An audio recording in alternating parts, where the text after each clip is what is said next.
It's just basically all work right now. You know, I'm like on a whistle stop campaign. You know, you know, A lot of promotion, a lot of talking. lot of baby kissing and all that stuff. You know? happy? I mean, is it like the best time of your life? It is. It is. You know, it's a very strange thing. It's like, but there's always other things going on too. I mean, everybody has their yin and yang. You know, so you know, but at the same time I was doing Ace, I was getting divorced, and so you know, it was like the best and the worst time of my life at the same time. You know, so. You know, that's just the check. It's know? always said you're never given more than you can take. Yeah, So, right. Exactly, right. So, you know, whenever I want to freak out, I think about that. Are you excited about this Batman thing, or are you just kind of like a big cloud in the horizon for you? I'm very excited about it, you know, but I'm in the middle of a project now, so, you know, I'm kind of in that headspace, but I mean, I'm looking forward to working with people like Tommy Lee and Michael Keaton and people like that, so that hopefully someday, you know, I can call up Dustin Hoffman and go, hey, you know, you want to work with me, you know, and have him not, you know, hang up the phone. That'd be good. Or just start laughing maniacally.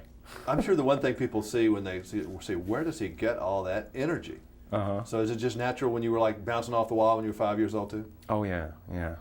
You know, definitely. I mean, I never took drugs for it or anything like that, but yeah, they were definitely troubled. Jim is a little hyper in class, one of those kind of things. Oh, you know, well, my report card every year said Jim finishes his work first and bothers the other students. You know, and so I finally kind of clued into a system, you know, with this one teacher that I had in the 7th grade, and she said, "I'll give you 15 minutes at the end of the day if you don't bother anybody," kind of thing. And so, you know, my whole day was spent like, you know, coming up with my set.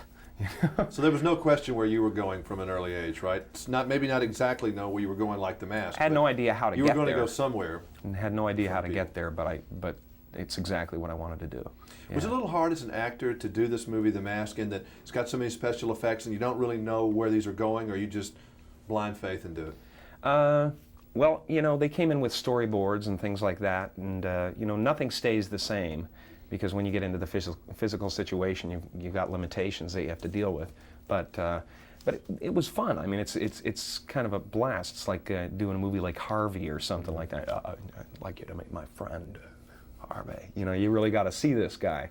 You know, so yeah, it's a blast. It's nice to try to create that reality. You going to miss Living Color, or is that just going to be kind of like, well, that was like elementary school? And I'm ready to move on. I'm ready to move on. Although, you know, I was before I found out that they decided to just kind of let me go and say goodbye. I was already, you know, creating ideas for the next season. You know, Mothman was one that I was pinning a lot of hopes on. It's just this guy. You know, and I just flutter around in the lights and fly into closets and, you know, ruin people's clothes. Well, I'm sure you'll have somewhere to use that. Just write it down, keep a card file. Yeah. I'm sure the Mothman, maybe when you're 60, yeah, it'll come back.